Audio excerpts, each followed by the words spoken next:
Ma'am Gura, shall we start? It's 11 a.m. and we have everybody here.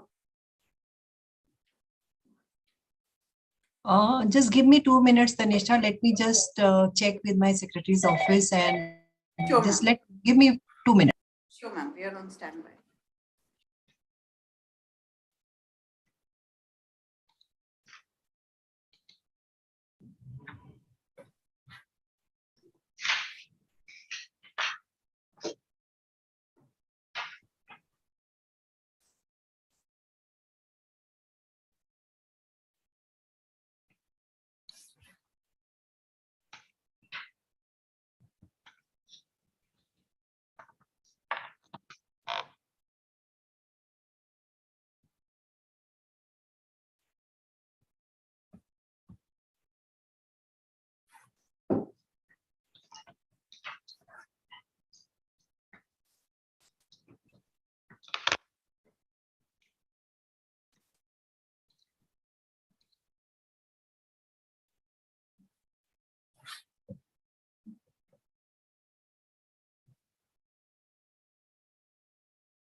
One more second, Tanisha.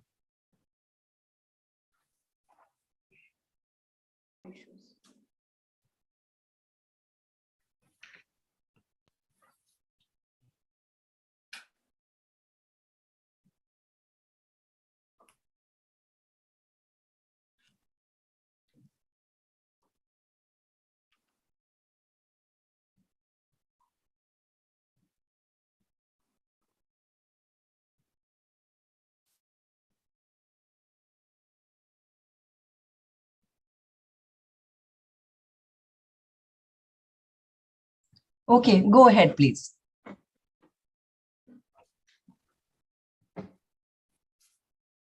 Let's go. Harvey, over to you. Thank you so much. Good morning, everyone, and thank you so much for joining in. It is a pleasure to welcome you all to today's event, Nari Shakti, STEM Education and Financial Literacy for Young Women. My name is Shari Gangwani, and I'm an 18-year-old gender equality advocate studying the natural sciences. I serve as the regional leader at Girl Up, an initiative of the United Nations Foundation, and champion for social change as a member of YuWaah's Young People's Action Team. And it is such an honor to be moderating today's event. YuWaah, or Generation Unlimited India, is a multi-stakeholder platform by UNICEF that aims to accelerate young people's access to learning, skilling, leadership, employment, and entrepreneurial opportunities. YuWaah is working together with various partners to generate cutting-edge solutions and new ideas with and for young people. Today, we all have come together from different sides of one nation because we all share the same dream in our hearts, the dream of seeing Indian girls and women thrive. This event is a part of week-long activations for International Women's Day 2022 series by the Ministry of Women and Child Development, the Government of India, and its partners to celebrate the aspirations, determination, achievement, and resilience of young girls, adolescents, and women across India.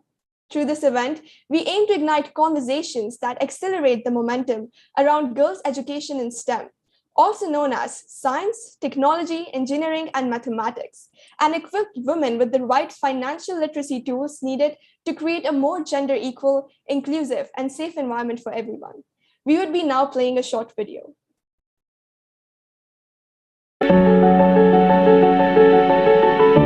भविष्य में हर अवसर में समानता और लड़कियों की शिक्षा को नया आयाम देगा स्टेम। स्टेम यानी कि साइंस, टेक्नोलॉजी, इंजीनियरिंग और मैथ्स। स्टेम में लड़कियों की मजबूत पकड़ उन्हें भविष्य में तकनीकी भाषाओं की यूजर, शेपर और क्रिएटर बनाएगी, जिससे शिक्षा, समाज और रोजगार में हर तरह के जेंडर और डिजिटल भेदभाव खत्म हो पाएंगे। भविष्य में लड़कियों की भागीदारी से engineering, computer programming, cloud technology, robotics, health sciences और टेक्नोलॉजीज, आर्टिफिशियल इंटेलिजेंस और बिग डेटा में नई सफलता हासिल होगी, जो भारत के 5 ट्रिलियन इकोनॉमी के लक्ष्य को हासिल करने में सहायक होगी।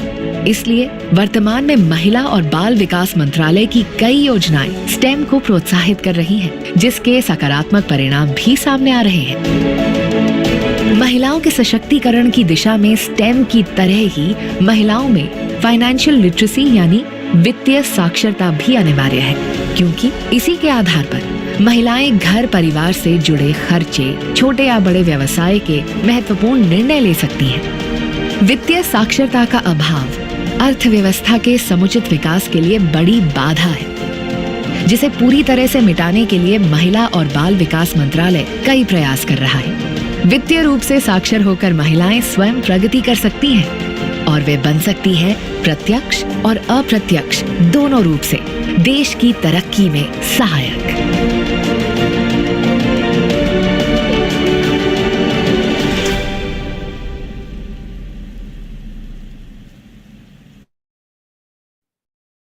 Us Indian girls have a tremendous, often untapped power to change the world with STEM, which needs to be harnessed and celebrated. To unite diverse voices, to spark a commitment to gender equality in STEM, we are delighted to hold the event's first panel on young women in STEM, opportunities, challenges, and solutions.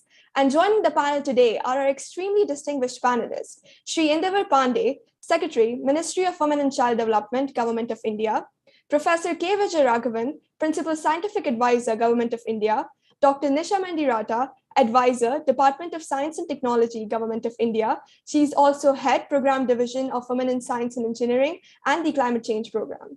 The session is being moderated by Ms. Swarka Sriram, Chief of Generation Limited India, Youth Development and Partnership at UNICEF India. I want to thank you all for your tremendous leadership on behalf of girls around India and cannot wait to hear your valuable thoughts on making STEM education more accessible. I will be handing it over to respected Ms. Swarka Sriram to take the panel forward. Thank you. We also have Dr. Darjendra Kumar.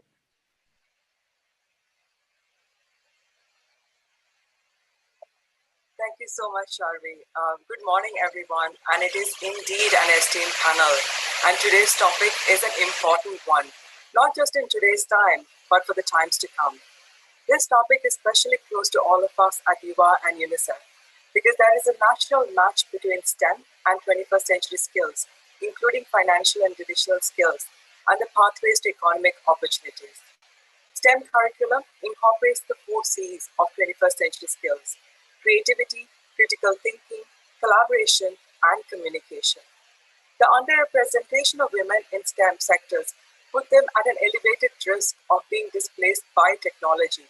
According to All India Survey on Higher Education, women constitute nearly 43% of the total STEM enrollments in the country. However, only a very few pursue higher education or jobs in the sector. This leaky trajectory in STEM fields leads to more women dropping out and fewer women reaching higher levels as the professional workforce. A skilled female labor force can play a key role in determining the country's economic productivity, social mobility, and innovation. The United Nations Sustainable Development Goal 5 includes women's use of technology, including ICTs, as a means of achieving economic empowerment and greater agency. This is what we are doing at YuWaah. As Charvi explained, YuWaah is the India chapter of Global Generation Unlimited, incubated by UNICEF as a public-private youth partnership platform that aims to connect more than 300 million young people in India, especially adolescent girls and young women, with learning, skilling, economic and social impact opportunities.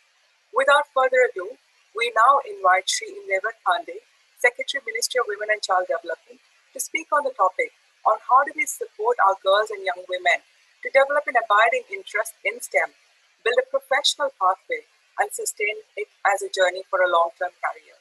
Over to you, Secretary.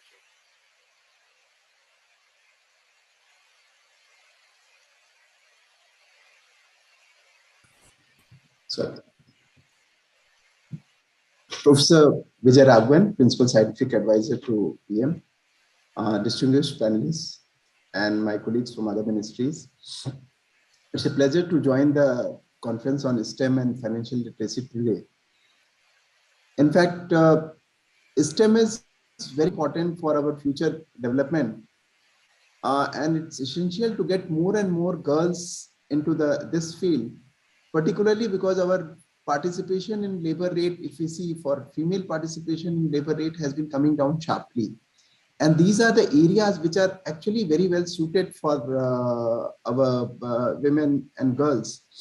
The kind of opportunities which are opening in this sector are very well suited, where even women who are taking care of children and all, they can work from home, and I'm sure balance in life in many of the cases if we take up the STEM careers. But let me tell you, the first thing which any girl faces is a very strong mind block or mindset in the minds of parents and also as educators also. I mean, I have seen it myself, not today, but when we joined service at that time, I distinctly in one of the academies, it was not IAS Academy, I was in another service, and one of the professors told during the training that either very good in maths or they are zero in maths. And I mean, then there was a lot of girls in the batch, and they very strongly opposed this. So this gentleman at that time, he kept quiet. At some other point, he asked some silly question with somehow some girl responded in a different way. He says, see, I told you that women are either very good in maths or very bad in maths. I mean, this kind of preconceived notions, if you can see in academies of the government, so you can realize that this is so strong in the mind of parents also in the minds of teachers also. I have seen when you are in 12th class and 10th class, I mean, if you don't have that kind of encouraging attitude from the teachers and from the parents, what we find now that gradually the parents have changed a lot. Since I'm out of touch of the education system to that extent, I can't say about the teachers, but parents, at least they are more open to children going in any, branch of this, are very open to these professions. So that part, I think we all have to work together, whether the stakeholders, voluntary agencies, and everyone. We need kind of a behavior change and mindset change in the people who actually can motivate these girls to. One of the new things which I have seen is now that career counseling has come in a big way at 10 to 12th level. And that really gives a good idea to the child what her core strengths are. And that is helping a lot of people get into the correct profession. I was seeing that my wife does career counseling on a part-time basis. So at times I watch her doing it, and I've seen they do have a psychological score sheet where you find actually which discipline the girl will do well. And at times children are very confused, but if somebody is good in science and you tell her, but you will find from within there is some kind of fear how I'll do well. But when you say, no, this is your core, this thing, then I found a lot of girls changing their stream and going to the area where they can do well. So this is one area where we need to work together with, both private sector, public sector, and our research institutions. Here we are lucky to have Professor Vijay Raghavan today. We need DRDO, we need CSIR, we need other research institutions to come forward and take these girls who are doing in STEM as interns, either paid interns or even otherwise at different levels. Once they see the kind of work these organizations are doing, I think there'll be a lot of interest in research institutions. As per the present data, only about 14% of the scientists in research organizations are women. So we need to increase these numbers very much. Second issue is if you see the job opportunities. There's one study which says that around 60 to 65 million jobs in India in next 4-5 years will come in STEM related jobs. Big data, data analytics, cloud computing. I think Dr. Darjendra Kumar is there. He'll raise the bar further in these areas. But these are the areas where there is serious dearth of people, and there are huge job opportunities in this. So here, if we have more women coming forward in STEM areas, we'll have a lot of job opportunities, and job opportunities which are also very suitable for them. The issue again, which was raised by someone in the opening remarks, that even though at the initial level you find 43% of the girls at higher secondary level are studying STEM, but the number sharply declines there forward. So that is where the internship will come in a big way. Government, though, on its part, has been doing a lot of things to promote STEM education among girls. And one of the interesting initiatives is Atal Tinkering Lab, which has been started by central government, basically to create a scientific temperament in the girls who are going in science areas of science technology. We have the STEM program of Department of Science and Technology, which I think they will be better placed to tell us, Department of Science Technology. And we also have National STEM program, which has started from 21-22 for the girls in students in government school. So I think once all these programs take root, and if we are able to properly disseminate our programs, what are the advantages and disadvantages of going in STEM? I think as of now, if you see, advantages far outweigh the disadvantages. So we need to bring in more and more girls in the STEM education.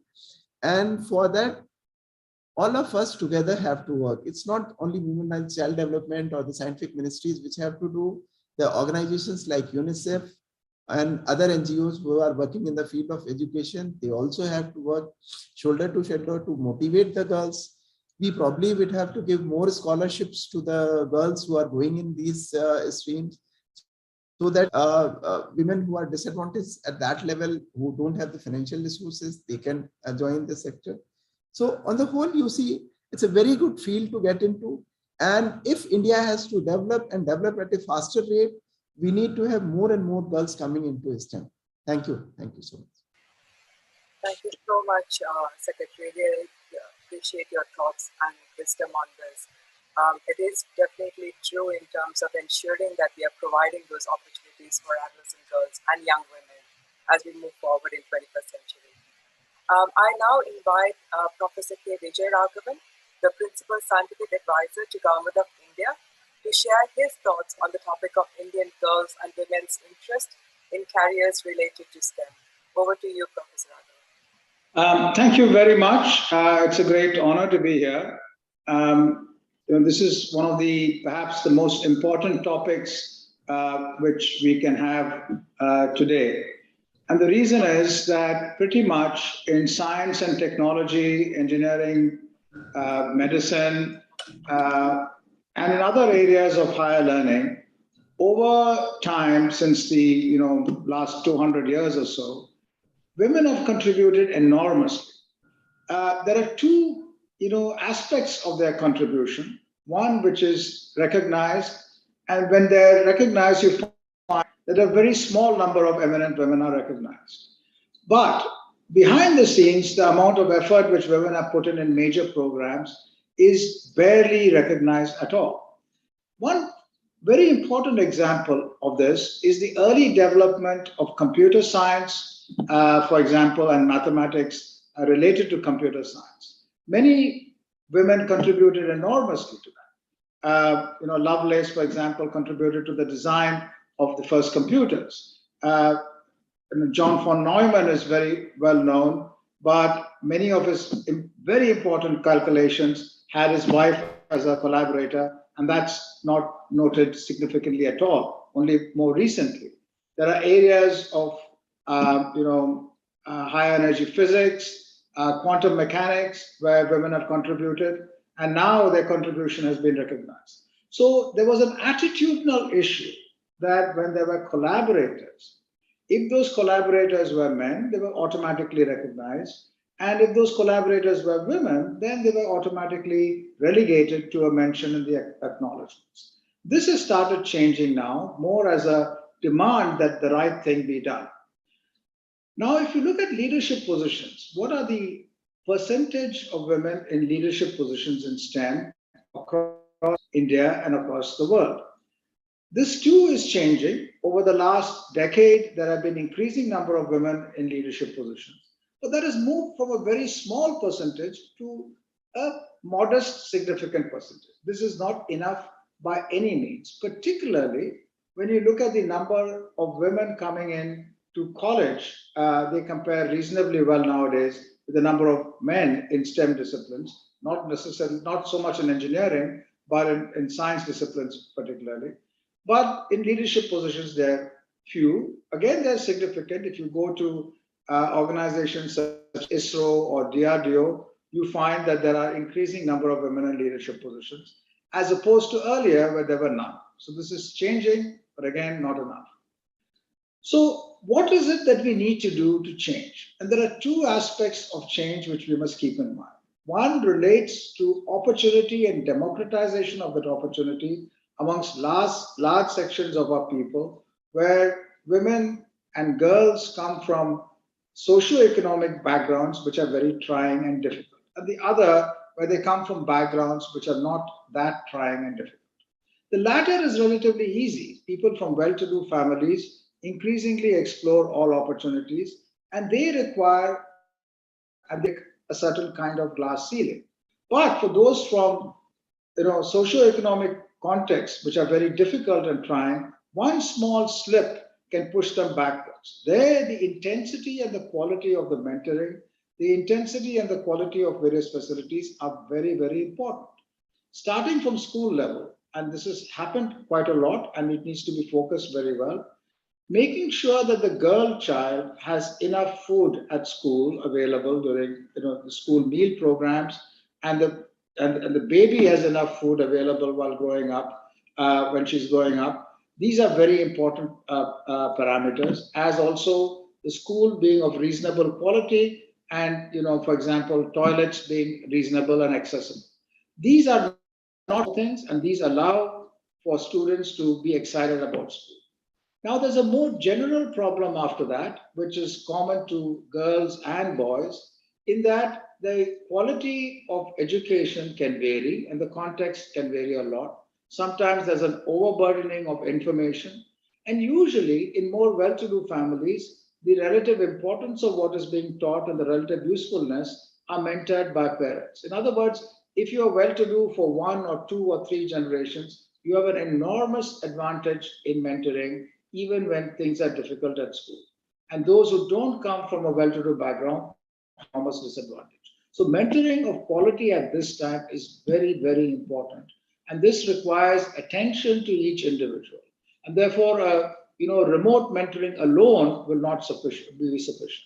How to do this at the village school, at the urban school, and make sure that the girl child is motivated is very important.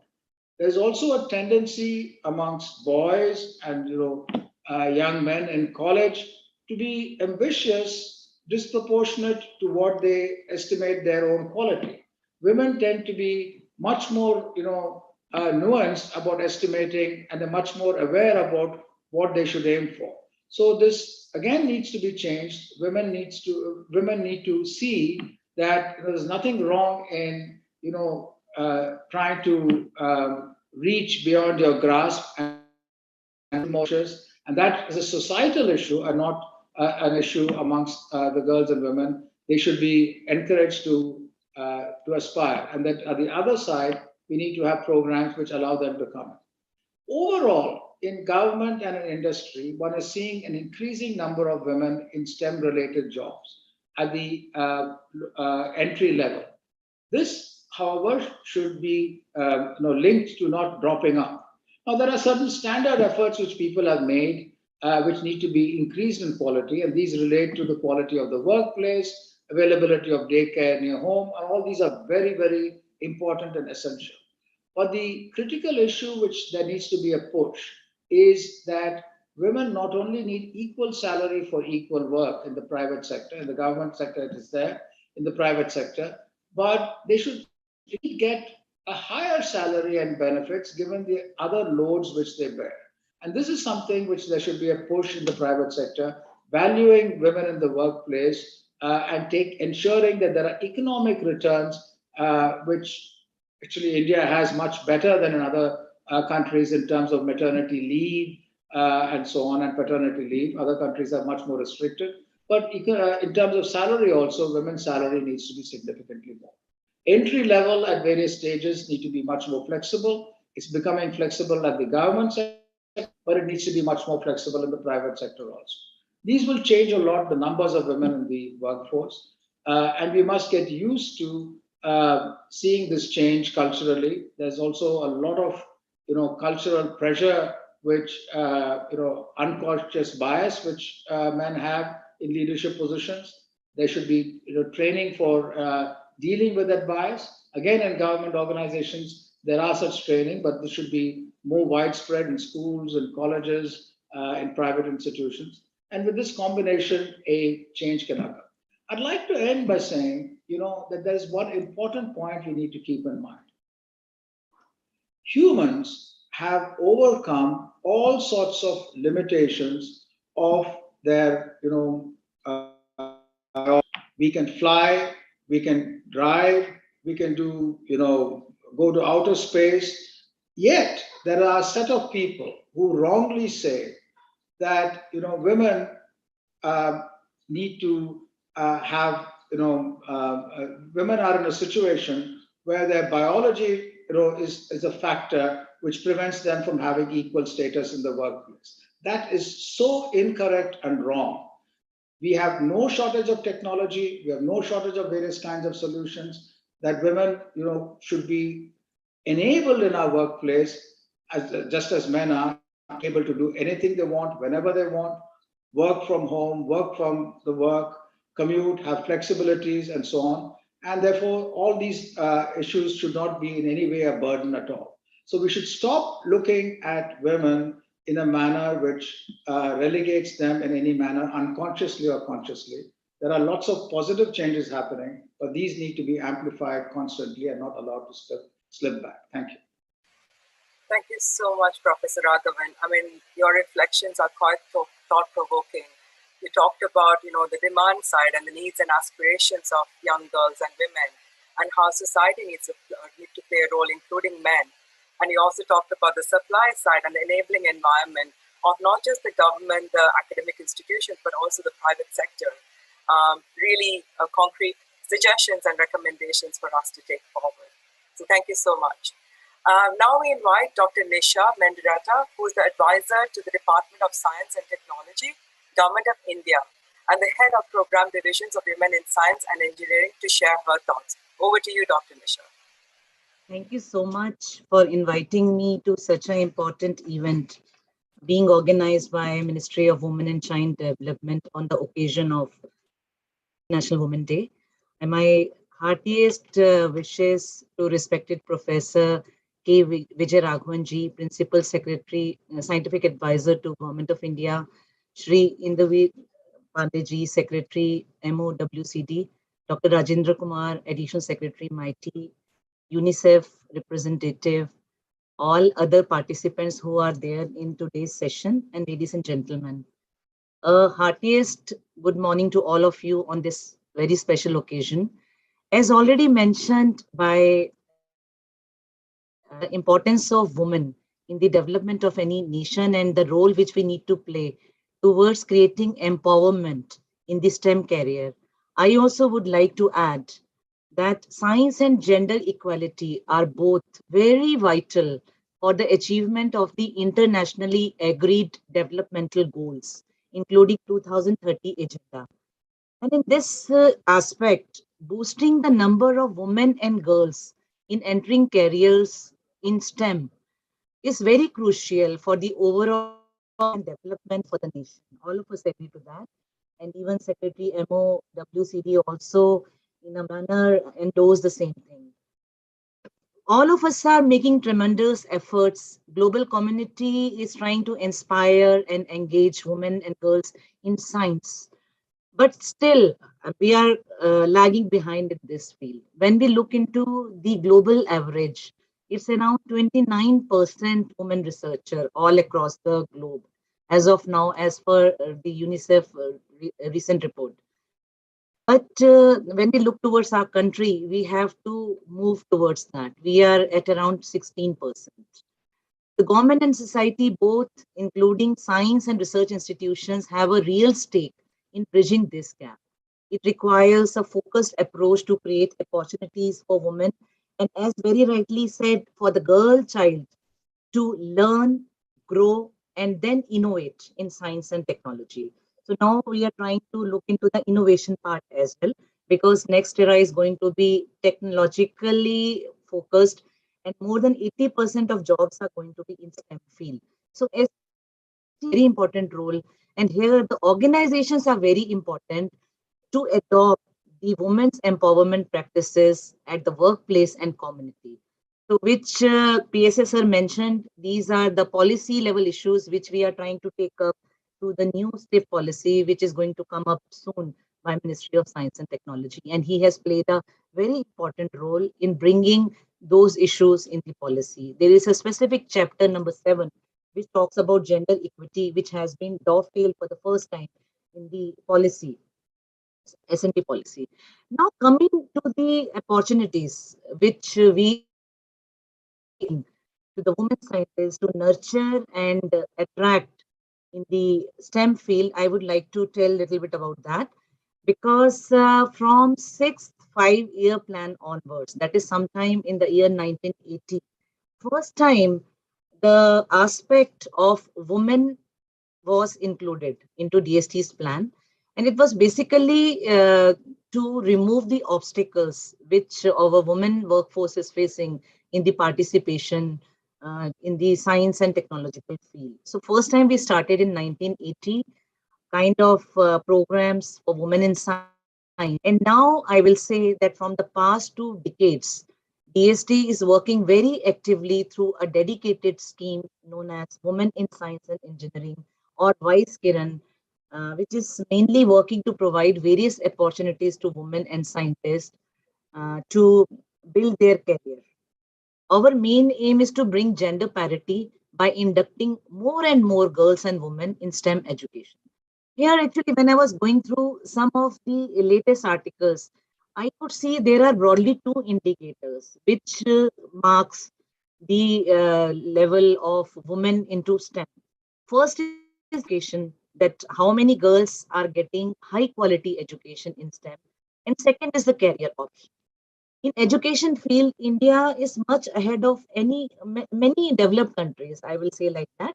The latest report from AIS mentioned that India has around 43%. We have reached in the tertiary education with regard to the girls, and we are ahead than US, UK, Germany, and many more countries. But when it comes to the career option, there is a leaky pipeline. We are down, it's around 28% women researchers, and we have to really gender this gap. And when we come to the leadership position, again there is further fall. So through Vice Kiran division, we are trying to focus in both the things, quality education and also gender diversity. It's not only catering to the unemployed women and young girls through fellowship programs, but also it is addressing various challenges which has been faced by them towards the R&D infrastructure in the women-only university, and institution at policy level for gender equity. So our broad vision is to increase more women in research at par with the world average of around 29% and promote them into S&T field. And no doubt we are trying to provide options to them to return to the mainstream science after a break in career, and which is leading to the improvement in the employment opportunities for women. Broadly, I will just touch upon few programs which under Vice Kiran division, many girls and women are getting the benefit, direct and indirect both. Popular scheme is Women Scientist Scheme, which is WAS. It has got 3 components, WAS A, B, and C, in which we are providing support to them to pursue research in basic and applied science, S&T intervention for societal benefit, and IPR. I'm very happy to say here that more than 5,000 women have been benefited through WAS program. 40% of them have completed their PhD degree, and more than 6,000 publications emerged out of it. And many of our women achievers through this program are working in many premium organizations of the country, including CSIR, DBT, DST, ICMR, IIT, AIMS, and the list is very long. I think I will not talk about all that. And another benefit I would like to say here is from our IPR scheme, 10% of active patent agents in the country are from this scheme of DST, and they have registered themselves as patent agents. So I find it is one of the very good achievement. And now we are running our 12th batch in which more than 100 girls are getting issues. Second point I want to say here, which sir said, that we need to inspire and look after the need of young girls. So a very important program known as Vigyan Jyoti has been launched by DST in the past 2 years, and which is broadly talking about catching them young. That is the slogan I want to give here. So here we are trying to intervene girls to pursue STEM at a very young age. And at present, 100 districts we have covered. Around 12,500 girls have been enrolled. We are giving them mentorship. We are giving them resource material to look into the JEE. And many more things are there, role model interactions. And of course, parents. Parents play a very important role in a girl's life. And we are having interaction with parents as well. ATL lab, visits to the like knowledge institutions. The activities are manifold, and now we are planning to reach out to 200 districts by this year. One more program I would like to mention here is CURI. CURI is consolidation of university research for innovation and excellence in women university. As I mentioned, we are trying to provide a state-of-art R&D infrastructure and equipment to various women universities. As of now, 9 universities have been covered by us, and they are now able to evolve new certificate programs, diploma courses, and also there is a component of UD in artificial intelligence field. So many girls are getting benefit of it, and now we are expanding this program to women colleges as well. One scheme is for overseas program. Yeah. Sorry, I'm just aware of Yeah. I will just wind up. That's what. Yeah. So Gati is another program which talks about the gender advancement at institutions. Sir has said, and it is in line with the Athena Swan model of UK. 30 institutions have been identified by Government of India.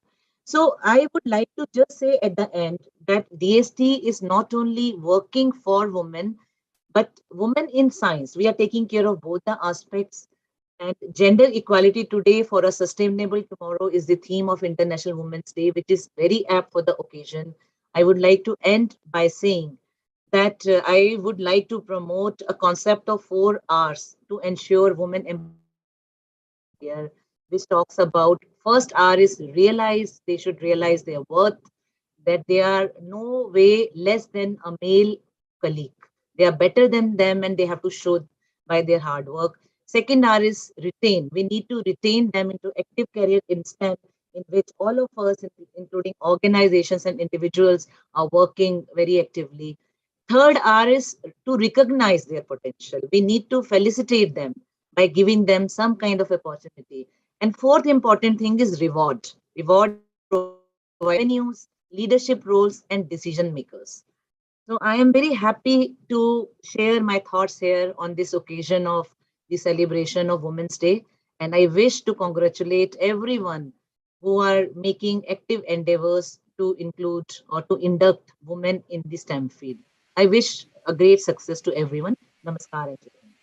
Thank you so much, Dr. Nisha. It's really heartening to hear the initiatives undertaken to provide girls and women not just education, but also job opportunities. And I will for sure remember the 4 R's. So thank you for sharing that. Now I would like to invite Dr. Darjendra Kumar, Additional Secretary, Ministry of Electronics and Information Technology, to share his perspective on encouraging more young women to pursue higher studies and careers in STEM-related fields. Over to you, Dr. Darjendra Kumar. Thank you. Very good morning to everyone. PSA to Government of India Secretary, Dr. Mendiratta, all the other participants in this panel. Thank you for inviting METI to this event. Already several points have been made, so I will be brief with regard to the points that I want to make. As we are all aware, the broader context for the women in STEM and financial literacy is the overall female labor force participation rate, about which the Secretary had mentioned earlier. So we need to see this issue in the larger context of our overall comparatively lower labor force, female labor force participation rate. So what we need is to build a supportive ecosystem to encourage more to participate in work in general and in STEM fields in particular, which is the focus of the discussion today. Let me talk about the specific context of the digital world for which METI has several programs and initiatives to encourage women to participate and take advantage of the rapidly growing opportunities. As we are all aware, India is a world leader in the IT sector. And out of the total 5 million professionals in the IT sector, about 36% are women. So digital world is one area where we have seen comparatively much greater levels of participation from women. And we hope to really encourage this trend even further, because this is really helping India to bring more women into workforce at a higher skill levels. The challenges that we see in the digital world when we wish to attract more women are also known to many of us. Mainly in the digital world, in the online world, women may face harassment, they may face cyber crimes against women. So about all these issues, the legal framework that we have in India is the IT Act, which tries to address the issues in a very comprehensive way. But again, when the crimes are targeted against women, we need to create much greater awareness, not only amongst the online users and the law enforcement agencies, but also amongst all amongst the women, because they need to be aware of how to really avail the digital opportunities, and also at the same time ensuring that they can be safe in the online world, and the incidents of cyber crimes and the harassment, etc., can be minimized. METI has a number of programs which aim to address this issue in a holistic fashion. When we talk about digital literacy, we have a nationwide, very large scale program called PMG Disha, Prime Minister's Gramin Digital Saksharta Abhiyan, where we have trained about 5.5 crore people. So it's 55 million, out of which more than 50% are women. 29 million as on date we have trained in digital literacy, which are women beneficiaries. And this has really helped to create a culture to attract women to the digital world, to the science and technical fields, and also use the growing employment opportunities in the digital domain. So this is one major program that METI has launched. METI has also launched a number of awareness programs, which are specifically aimed at creating awareness about the emerging opportunities in the online and digital world, and also giving them basic skills so that they can take advantage of the rapidly growing opportunities. And again, in this endeavor, the focus is on women, to ensure that more and more women take part in such programs. They become aware of the opportunities, they get the skills required to really avail those opportunities and take advantage of this for their benefit. This has achieved very significant success in terms of attracting women to the IT and digital world. And I'm also happy to note here that when we talk about the issue of cyber safety, cyber security, the new IT rules have been published by METI last year in 2021, which specifically aim at addressing the issue of cyber crimes against women. And they place obligations on the intermediaries, the online platforms, to ensure that they provide immediate response to any grievances, especially from women, with regard to crimes against them. And that's a very significant step taken by METI. These IT rules are legally enforceable, and we already have seen a huge positive impact of the new rules on the entire ecosystem in creating a very conducive atmosphere for women to work in the digital world. law enforcement agencies also are now aware of the new legal framework. And this is being used by government departments, by law enforcement, to ensure that the online intermediaries, including the social media platforms, they are made accountable for ensuring that the users are safe from any harm, online harm, including cyber crimes, including harassment against women, including violence, etc. So this is a very important step that METI has taken. I'm sure that with the help of all the other stakeholders, we would be able to attract more women to the online and digital world. In the larger STEM domain, there are issues which need to be addressed, which have been talked about earlier.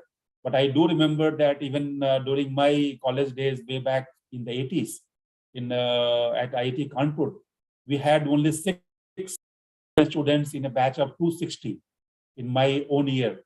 And that shows the extent to which we need to go further to really encourage women to take up science and engineering and other scientific endeavors.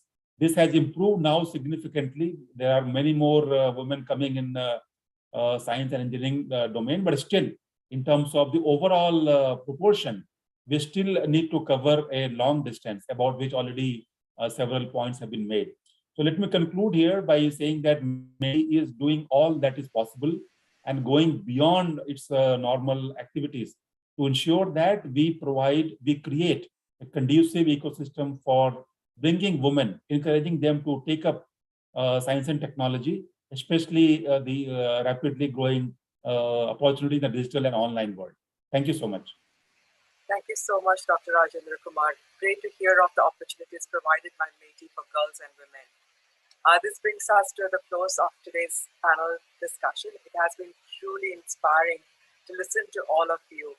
And I'm hopeful that it would not only encourage young women and girls to take up STEM, but also the key enablers and partners to support their journey. I would like to thank our esteemed panelists, Shri Indevar Pandey, Professor Vijay Raghavan, Dr. Nisha Mendretta, and Dr. Darjendra Kumar for your time and sharing your valuable insights. I would now like to invite Mr. Yasumura Kimura, the representative from UNICEF India, to share his thoughts on participation of girls and women in STEM and ICT. Over to you, Yas. Thank you, Divarka. Thanks very much for the invitation.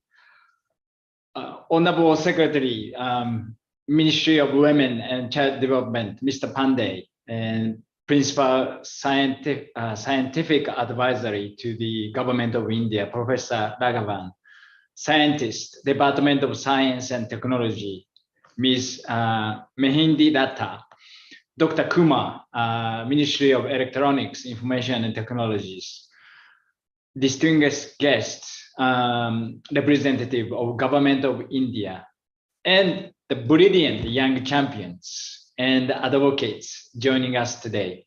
Ladies and gentlemen, I'd like to express our collective appreciation to the Honorable Secretary, Ministry of Women and Child Development, for leading not just a program, but a national movement for gender equality. On behalf of UNICEF India Country Office, I echo your belief that girls are powerful and a transformative agent of change, especially with the right tools and skills to thrive and succeed in the 21st century. I also want to convey our sincerest appreciation to the Honorable Minister of Women and Child Development, Minister Madam Irani, for her commitment, and thank her for most inspiring messages and her leadership and vision in driving the empowerment of young girls and women. Today, led through your efforts, Honorable Secretary, Mr. Pandey, India is putting into action an empowerment agenda that focuses on the full spectrum of women's leadership, from self-reliance to education. from dignified livelihood to dismantling social exclusion, and from supporting girls to become leaders to supporting in frontier sectors like technology.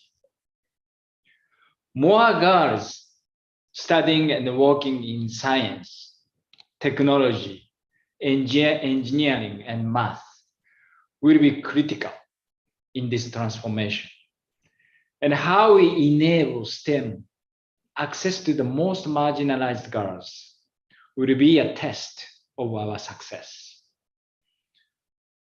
Especially as India enters a period of demographic transition to 1 billion strong working age population.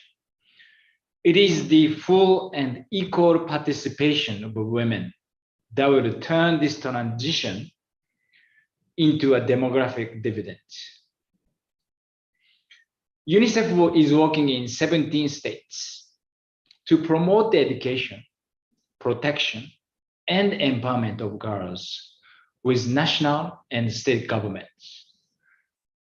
Specifically, we contribute to STEM by linking girls to skills, educational opportunities, and leadership programs. And we are ensuring that these solutions are designed in partnership with girls for impact. This would help breaking the stereotypes and expand choices for girls. We are pleased to share that UNICEF will soon launch a social behavior change communication program to address social barriers for girls and in digital learning. Our campaign will focus on breaking prejudiced perceptions among families, parents, male siblings, and the teachers that can be stumbling block for technology access for girls. This is what Mr. Pandey was talking about in his remarks. Especially, we want girls and boys alike, when they hear the word engineer, doctor, scientist, mechanic, or a programmer, to automatically picture women at work. We believe this could be a game changer to get more girls to succeed in STEM. I also want to reassure India of UNICEF's ongoing support. Our YuWaah platform, which Dwarka is leading, launched by the Hon'ble Minister in 2019, is poised to accelerate skill development opportunities for girls and women to prepare them for the future. YuWaah's Young Warrior Next Passport to Earning initiatives will work with young women to promote 21st century skills, financial literacy skills, and digital skills. It is my privilege to work in and with India on this catalytic partnership, and especially on the gender equality agenda, in which I believe India is the key. Not just because 1/6 of the world's women are Indian, but because the innovation of women's empowerment that are rapidly changing their lives can serve as a lesson for the rest of the world. Because what India is able to do can set the standard for global efforts. And finally, while I'm thrilled to have the opportunity to share the voice of young women in science, in finance, and in grassroots advocacy that are most critical to this conversation. Thank you once again for this opportunity to partner with you all in these important initiatives. Over to you. Thanks so much, Yas. Over to you, Charvi. Thank you so much, Mr. Yasumasa Kimura, for such an insightful talk. It is evidently clear how crucial financial literacy and STEM education is for young women and how it can strengthen communities as a whole to crusade change. We now have an interactive session between Adult Tinkering Lab innovators, KLSP Varshini, a student of class 11 of Andhra Pradesh Social Welfare Residential School, Visakhapatnam, and Vindita Baste, a student of class 10 studying at Paljor Namgyal Girls School, Gangtok, Sikkim, with Srimati Smriti Irani, Honorable Minister of Women and Child Development, to discuss Varshini's and Vindita's journey in STEM and how we can encourage more young girls and women to pursue a career in STEM. A very warm good evening to respected delegates and our Honorable Minister.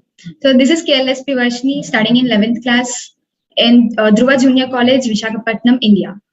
So my 8-year journey was started when I was in 9th class, and my school name is AP Residential School, Center of Excellence. So when I was studying in a school, we used to have only academic syllabus, not only particular subjects. But when we have established adult tinkering labs in our schools, we started thinking innovatively and had a practical knowledge, theoretical knowledge, and also we have developed our communication skills, thinking levels, concentration levels, everything. So nowadays, technology is being in a forward step, and also girls and boys, everyone doing projects, and they are exhibiting in science fairs, and also they are doing many more miracles. So I had done a project named Multi-Purpose Agriculture Robot, which performs 5 functions. So one is plowing, seeding, and sapling of plants, spraying of fertilizers and pesticides, and water. So these 5 functions performs at a time so that farmer can have benefits. Because a farmer can have a low effort, low time, but his profit will be more. And also, I'll share an incident which made me interested towards science. So when I went to a shopping mall with my family, I had saw that the doors are opening automatically and closing automatically by itself. So I started thinking how the mechanism is working on and what is the application they have done. So after going to Adult Tinkering Lab and had started making some own projects and knowing about the problems and solutions, and also we had sessions about what are sensors, how sensors are going to work. Then I got to know how these are going to work. For example, we'll take an ultrasonic sensor. So for ultrasonic sensor, there is we should be aware about what is sound. So what is sound will be in our academic subject, physics textbook. So this subject and technology, science, innovation, everything is going to be interlinked. So this interconnection had made me really attractive and pulled me towards more interested towards science and innovation. And also I want to say that additionally, I have got selected by NITI Aayog Government of India to visit Russia, as my project has selected in top 50. So after going there, we had interaction with the president of Russia, Putin, and also it is a 10-day program. We had enjoyed a lot. Also, we have done many teamworks, and we had also presented project with the president of Russia. And this was all possible through Adult Tinkering Labs, which gave us many more opportunities. Also, I want to say a few words that every girl child should have a higher level and higher dreams to achieve. And to achieve the higher dreams, they should do hard work. So they should keep their capital asset as their knowledge and curiosity. So this makes a person successful in their life. And also, ma'am, I want to ask a question that you are the inspiration for every girl like us. So you have done very much hard work to be in this stage or in this position. So can you give any tips or any ideas that which we can give up to a society as you have given back to the society? Varshini, how old are you? I'm 15 years, ma'am. When I was 15, I never met a head of state. Okay. Which means you are an inspiration to many, not only young girls, but also women, or for that matter, even men who have joined us today. I think one of our greatest challenges is that when we ask for female representation or leadership that is aspirational, we presume that that aspiration, or for that matter, that leadership trait, will be imbibed only by other women or other girls. We need to now recognize, Varshini, that when you are a leader, and if you're a female leader, just like yourself, or an achiever, just like yourself, you become an inspiration for all genders. I think that when I look at a youngster like you, I wonder what was I thinking or doing when I was 15. I could have done better. So don't think that you will only inspire people your age or younger than you. You can also be an inspiration for people as old as I am, who want to step out of their comfort zones, but who also want to be strategic in their thinking. I think that you've been very purposeful and you have specifically looked at technology from the agricultural point of view. Yes, ma'am. Now, I would just like to give you a little context, Varshini. In our country, when people spoke about agriculture and the context of women in agriculture, there was a presumption that the biggest contribution females have to the field of agriculture is in the unorganized labor segment. Never were women looked upon from the perspective of innovation and technology in the field of agriculture. So today, not only do I applaud you for the fact that you confidently represented women in STEM and Indian women and the potential of young Indian women in front of the president of another state, of another country, you also today are inspirational because you innovate in a field which is not known to have many female innovators. The fact that you're looking at technology and how to enhance productivity in agriculture is a cause that serves the future of India. And I think that while you're looking at enhancing productivity, lessening the amount of time spent on the field for such agrarian practices, I wonder what your project will be like when, let's say, you're 25. But what I would hope, Varshini, for you to do is to learn how to commercialize your innovation. So one of the challenges that scientific minds have is that you're so involved in the discovery process that not many look at the potential to commercially or monetarily exploit that innovative, or for that matter, that machine-based application that you evolve. So I am hopeful, Varshini, that now that you have learned what is the technology that you want to explore the field of agriculture with, somebody, let's say in partnership with the Ministry of Women and Child Development and UNICEF, also helps you understand how do you commercialize that opportunity. The Government of India has started the Startup Fund as enunciated by the Honorable Prime Minister, the Stand Up India initiative as has been desired by the Honorable Prime Minister. Today we have over 66,000 startups in our country. We have celebrated unicorns that are owned by women. I'm hopeful that one of the scientific unicorns will soon be owned by a young girl such as yourself. So what is my advice? Or what is that one piece of information I'd like young girls to have? Is to look at the life and the journey of Varshini, who may be visiting a mall but thinking scientifically. So, hello and good evening, everyone. I'm Bindita Basnet from Paljan Namgyal Girls School, which is an all-girls school in Gangtok, Sikkim. My journey in ATL, Atal Tinkering Lab, started as my school ATL keeps on organizing various events, and once I volunteered for the Community Day celebration of 2019. Thereon, I started getting interested into ATL projects and started with a small projects like making a health app which can tell your BMI, that is body mass index. I observed that many people are busy in their work, in their jobs, so they can't visit the hospital regularly just to check their BMI.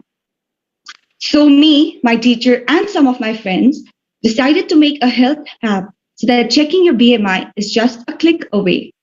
Likewise, there are many innovations I have done and submitted in some competitions and also won. Since I have believed in service to mankind is service to God, I got a chance through ATL to explore and learn new things as well as help the society. to solve minor problems through my creations. I am currently in one of the top teams of for Seed the Future Entrepreneurship, organized by the SALT System and Atal Innovation Mission. And I hope this innovation will be useful for the people, and I hope to patent it. This was all possible only with the guidance of my teacher. I'm glad that I found a teacher like Sir Ivan Dorji Lepcha, who has always motivated me, and I still hope to improve myself, and I will keep innovating more problem-solving ideas. I would like to say that to all the girls who think science is scary, it isn't. It's fun, actually. It's fun when you understand science and when you relate it to your day-to-day life. In science, we always have a chance to explore and try new things and innovate new ideas. So let's not lose hope and have fun innovating. I believe we all girls can do this. Lastly, ma'am, I would be glad if you could give some guidance on how can we self-boost our confidence. Thank you. Thank you, Bindita. I think that it's lovely that in all your explorations, your achievements, you find time to pay homage to your teachers. And I think, Bindita, you have actually touched upon something which is very basic and which presents a very big mental block towards science when it concerns women, and especially young girls. One of our greatest challenges is to overcome fear of science and mathematics. Most girls I have seen, when they engage in a conversation about scholastic events, or for that matter, for competitions which are of academic purposes, there is conversation around the fact that science and mathematics is extremely tough, and that is why one should not indulge in it. It unconsciously, subconsciously creates a prejudice towards subjects which, if explored otherwise, can be very well embraced by young women. I think it starts very early. It starts around grade 7, grade 6, or for that matter, grade 8. And that is why when you look at the learning outcomes of young women in STEM, specifically in mathematics, most find that post grade 10, female students tend to oscillate to commerce or to arts. Very few who go towards science are dominant from the engineering perspective. They want to take up medicine. They want to be caregivers. Very few, in fact, fewer still go into physics or, for that matter, computer applications. And I think that the genesis of that fear lies in statements that you've just highlighted. Very tough. Let me not in any way indulge in it. So if there is something that we can collectively do, and why I requested UNICEF to engage in this dialogue, is to highlight young achievers like you, like Varshini, so that we can tell people at large that the subjects are not difficult to comprehend. If we encourage young girls as much as we encourage boys on strategics of mathematics and science, I think that the fear that you speak of, Bindita, is a fear that needs to be combated first. The other aspect, which I think one needs reflection on, most families would monetarily support their sons to have access to extra classes when it comes to competitive exams. And that is a challenge that we need to societally address. The fact remains that to this day, medicine is the first arm of scientific discovery that women still want to gravitate to. What I would hope for, Bindita, just like Varshini said that she had a great experience in the adult tinkering labs, is exploration in virtual labs by young girls and to pursue science for the sake of excellence in science. Most of our girls who pursue science pursue it for a degree, like I said, as doctors or any other medical supplementary fields. Very few still pursue science from the perspective of research. Now, that is another vertical where I'm hoping more and more women come forth. Scientific research is the very bedrock, the very strong foundation of an economy that seeks to be or hopes to be very strong. Given that global economies now are more and more becoming digital in nature, given that boundaries between nations are falling apart because trade internationally is getting stronger, given that technology brings with it not only solutions but also challenges when it comes to a multilingual society such as ours, that is an arena where I'm hopeful that more and more young girls come. But we all know for young girls to be technology leaders, they have to embrace the very basic foundations of mathematics. And that is why, Bindita, I think you have hit the bullseye. We first need to talk about taking the fear away of studying maths and science. Yes, ma'am. Thank you so much, ma'am. All the best. Great pleasure to be speaking with you. Hello to everybody in Sikkim from New Delhi.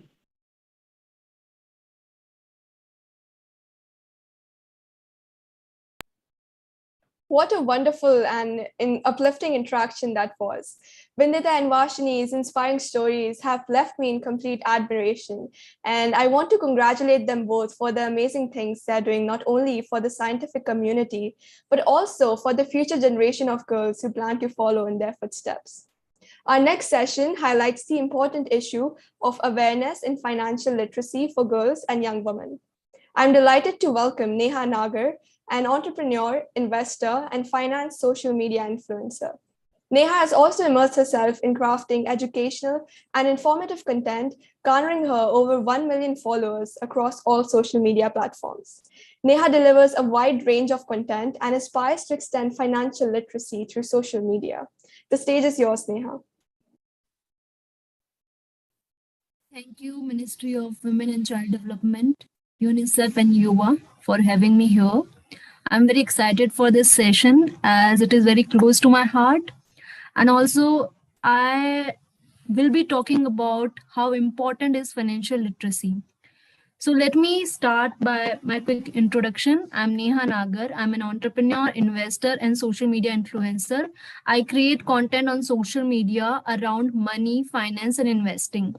And in today's session, I'll be talking about how important is financial literacy, not just for men or women, for everyone. And let me just start by letting you know about the data, some data. India is home to 17% of world population, but only 80% are literate. And this is very surprising that only 20% are financially literate. Financial literacy is not about education. You can be a PhD holder, but not financially literate. You can be 10th pass, but financially literate. So financial literacy is about making smart money decisions that will help you to become financially independent. So on Women's Day, we are talking about women. So women, अगर आप जैसे अभी हम agriculture की बात करें तो finance sector में भी वुमेन बहुत ही कम नजर आएंगी, स्पेशली जो लीडरशिप वाला हमारा टॉप मैनेजमेंट है वहां पर बहुत कम. तो ऐसा क्यों है? क्योंकि वुमेन को पहले से ही, बचपन से ही जो फैमिली के फाइनेंशियल डिस्कशंस होते हैं उनमें इन्वॉल्व नहीं किया जाता है. एंड जो मनी मैटर्स है घर के, लाइक घर लेना है, गाड़ी लेना है, उनमें या तो हमारे फादर या हमारे हस्बैंड या फिर सन की ही चलती है, वही लोग ये सारी चीजें डिसाइड करते हैं. सो इवेंचुअली अगर कोई बच्ची पढ़ भी रही है स्कूल में भी तो वो बाकी जगह फोकस कर लेगी, बट वो फाइनेंस पे फोकस नहीं करेगी क्योंकि उसको पता है ये सब तो मैनेज हो ही जाएगा, और वो अर्निंग पे फोकस कर लेगी. और अर्न अगर उसने शुरू कर भी दिया तो फिर जो उसकी इनकम आ रही है उसको कैसे मैनेज करना है वो उसे नहीं आता है. और इवेंचुअली भले ही आप इंडिपेंडेंट हो गए हो, आप बिजनेस कर रहे हो या आप जॉब कर रहे हो, वहां से आपकी सैलरी आ रही है, लेकिन अगर आप उसको मैनेज नहीं करोगे तो कहीं ना कहीं आप फिर से डिपेंडेंट हो रहे हो मेल पर या किसी और पर जो आपकी इनकम को मैनेज करेगा. ऑल्सो जैसे कोविड जैसी सिचुएशन हुई थी जहां पर काफी लोगों की जॉब चली गई या बिजनेस बंद हो गए, तो ऐसे में जो काफी लोगों को रिक्वायरमेंट पड़ी पैसे की, काफी लोगों के पास इंश्योरेंस नहीं था, काफी लोगों को जो लोन है वो इनफॉर्मल ग्रुप से लेने पड़े। जैसे आप अपने मुंशी से या आसपास के लोगों से लोन लेते हो तो वहां से जो लोन आपको मिल रहा है वो 36% में मिल रहा है, लेकिन वही लोन आपको बैंक से 9-10% में मिल सकता है। तो ये सब कैसे हो पाएगा? तब हो पाएगा जब आप इन सब के बारे में अवेयर होंगी कि हाँ मेरे पास ये ऑप्शंस अवेलेबल है। तो बैंक अगर मुझे कम ब्याज दर में पैसे देगा जब मुझे जरूरत पड़ेगी, तो बैंक का ट्रस्ट मेरे पे कैसे बैठेगा ये मुझे बिल्ड करना पड़ेगा। तो बैंक का ट्रस्ट कैसे बैठता है, उसके लिए एक सिबिल स्कोर होता है जो बताता है कि बैंक मुझ पे कितना ट्रस्ट करता है। तो जितना ज्यादा मेरा ट्रस्ट होगा, बैंक का मेरे पे ट्रस्ट होगा, उतना ज्यादा कम इंटरेस्ट रेट पर ब्याज दर में मुझे वो लोन मिलेगा। तो यही सारे पार्ट्स है फाइनेंशियल लिटरेसी के, और इसके बारे में आज इस सेशन में बात करने जा रही हूँ। और जब हम वुमेन फाइनेंशियली लिटरेट हो जाएंगे, हमें पता होगा कि हमारी जो अर्निंग है ये इतनी है और मैं इतने खर्चे करने वाली हूँ और मुझे पूरी लाइफ में इतने पैसे की जरूरत पड़ने वाली है और मैं इसको ऐसे से मैनेज करूंगी, तो मैं बहुत कॉन्फिडेंट हो जाऊंगी। ये मेल डोमिनेटेड सोसाइटी है और जब मैं यहाँ कॉन्फिडेंट हो जाऊंगी अपने पैसे को लेकर, उसको खुद मैनेज कर रही हूँ, तो मुझे और सिक्योर फील होगा और मैं और भी बहुत सारी वुमेन को इंस्पायर कर पाऊंगी। तो नॉट जस्ट फॉर योरसेल्फ, आपको फाइनेंशियल लिटरेट बनना होगा for everyone around you, for better society. And also I just quickly let you know about my story. मैं कैसे फाइनेंशियल लिटरेट बनी या मैं कैसे इस फाइनेंस के वर्ल्ड में आई जहां मैं सिर्फ एक घर को नहीं हजारों घर को फाइनेंशियल लिटरेट कैसे होना है या पैसे को कैसे मैनेज करना है वो सिखा रही हूँ। तो मैं भी एक बहुत ही रूरल बैकग्राउंड से आती हूँ, वहीं मेरी एजुकेशन हुई। तो जैसे गांव में होता है फाइनेंस की कमी की वजह से एजुकेशन, कभी प्राइवेट स्कूल में, कभी हिंदी मीडियम में, इस तरीके से एजुकेशन हुई। तो स्टार्टिंग में मैं भी एजुकेशन में काफी वीक थी, बट मुझे इतना क्लियर था कि मुझे डिपेंडेंट नहीं होना है जैसे मेरे घर की बाकी महिलाएं थी, अपने फादर पे या हस्बैंड पे या फिर बेटे पर। तो मुझे कुछ करना था। सो आफ्टर 12th, जैसे अभी मैम बात करी थी, कॉमर्स ही लेते हैं लड़कियां ज्यादातर, तो मैंने भी कॉमर्स ली थी। सो आई थॉट कि चलो चार्टर्ड अकाउंटेंसी के कोर्स सुना है वो कर लेते हैं, कुछ इंडिपेंडेंस वहां मिलेगी क्योंकि वहां से काफी अच्छी अर्निंग आती है। तो मेरा फोकस भी अर्निंग पे ही ज्यादा था, बट आफ्टर सम लेवल्स मेरे वो एग्जाम्स क्लियर नहीं हुए। एंड देन फिर जैसे इंडिया में होता है कि अगर लड़की पढ़ नहीं पाई सही से या उसने अभी तक कुछ नहीं किया, जब वो 17-18 की हो जाती है, then they start talking about marriage. But then again मुझे इंडिपेंडेंट बनना था पहले, शादी से पहले। सो आई थॉट कि चलो अब बड़ा कुछ नहीं हो रहा है तो छोटे छोटे स्टेप्स ले लेते हैं। तो मैंने बीपीओ में जॉब करके कुछ अमाउंट अर्न किया, फिर एमबीए किया फाइनेंस में, और फिर मेरी बहुत ही अच्छी कंपनी आईएफएल वेल्थ सिक्योरिटीज में, वहां पर मेरी जॉब लग गई। सो वहां से मेरी फाइनेंशियल लिटरेसी की जो जर्नी है वो स्टार्ट हुई। वहां से मुझे रियलाइज हुआ कि पैसा कमाना जितना इंपॉर्टेंट है उससे ज्यादा उसको मैनेज करना।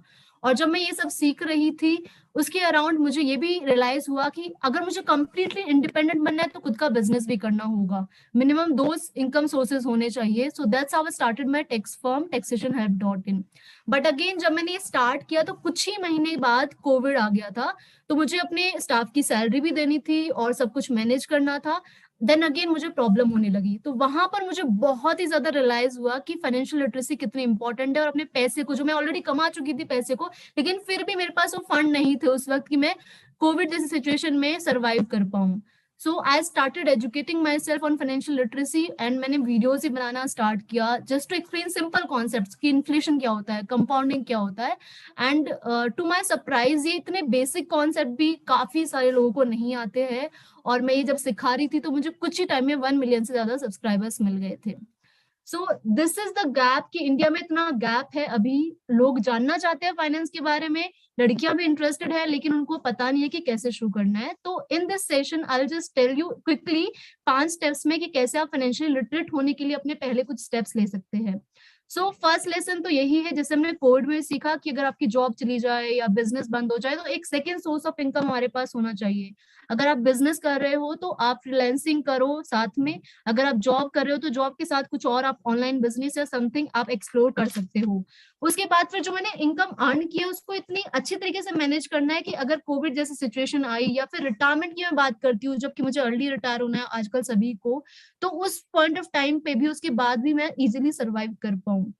तो एक बहुत ही फेमस और बहुत ही सुपरहिट फॉर्मूला है बजटिंग का, विच इज 50-30-20 रूल, कि जितना भी आप अभी कमा रही हो, लेट्स से 10,000, तो उसको 3 पार्ट में आपको डिवाइड करना है।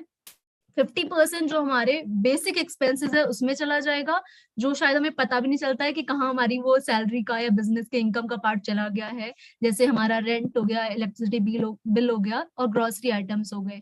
तो 50% तो क्विकली हमारा वहां चला गया, हमें पता भी नहीं चला। लेकिन जो बाकी 50% है उससे हमें अपनी लाइफ को बेटर करना है, इंडिपेंडेंट होना है, सभी चीजों से इंडिपेंडेंट होना है, नॉट जस्ट कि हम किसी अर्निंग के लिए डिपेंडेंट है, बट सभी चीजों से हमें डिपेंडेंट होगा कि एक ही जॉब से काम नहीं चलेगा, दूसरी भी होनी चाहिए। तो इस 50% को कैसे मैनेज करना है, यही आपकी फाइनेंशियल लिटरेसी काम आएगी, यहीं पर आपको फाइनेंशियली इंडिपेंडेंट बनने में मदद मिलेगी। सो इस 50% में से 20% आप रखिए अपनी वांट्स के लिए, क्योंकि अभी आप यंग है तो ऑब्वियसली आपको बहुत सारी चीजें जो खुशी देती है तो डेफिनेटली आपको करना चाहिए, जैसे नए कपड़े खरीदना हो, या फिर आपको वेकेशंस पे जाना हो, या फिर किसी को गिफ्ट देना हो। तो 20% अपनी इनकम का इन सब चीजों के लिए रखें आप हर मंथ। लेकिन जो बाकी 30% है वो रखना है बहुत ही संभाल कर और सिक्योरली, और उसको इन्वेस्ट करना है सो दैट कि आप रिटायरमेंट के बाद आपको कितना पैसा चाहिए वो भी यहीं से निकल पाए। तो ये जो 30% और 20% का है गैप, ये आपको फिल करना है। आपको पता होना चाहिए कि क्या आपकी जरूरत है और क्या आपकी सिर्फ चाह है। तो इसके लिए भी एक फॉर्मूला होता है, वो होता है फॉर्मूला ऑफ 30 डेज, कि अगर आप एक नया लैपटॉप लेने का सोच रहे हो तो डेफिनेटली अगर आप नया लैपटॉप लेने का सोच रहे हो तो आपको ये डिसाइड करना पड़ेगा कि ये आपकी सिर्फ चाह है या फिर आपकी जरूरत है। तो अगर आपका काम बिना लैपटॉप के हो सकता है तो डेफिनेटली ये आपकी सिर्फ एक चाह है, और इसमें आप तभी इन्वेस्ट कीजिएगा अगर आपकी सैलरी से वो 20% बच रहा है तो, अदरवाइज उसको नेक्स्ट मंथ के लिए आप पोस्टपोन कर सकते हो। अगर लेकिन आपका काम लैपटॉप का ही है तो वो डेफिनेटली वांट चला गया, तो वो 50% वाली जो इनकम हमने साइड रखी है आपकी नीड्स के लिए, उसमें से फिर लैपटॉप लेंगे। और 30 डेज में आप सोचने का वक्त लो कि आपको ये चाहिए या नहीं। तो जनरली अगर जब मैं ये 30 डेज का टाइम लेती हूँ तो मैं ये रियलाइज करती हूँ कि आफ्टर 30 डेज मेरे लिए वो जो मैं सोच रही थी मैं ये लूं वो जरूरत ही नहीं होती है। तो इसकी वजह से जो फालतू के एक्सपेंसेस है वो बहुत कम हो जाएंगे आपकी। तो ये 2 रूल है, एक है 50-30-20 रूल और एक 30 डेज का, जो आपको नीड और वांट का डिफरेंस बताएगा।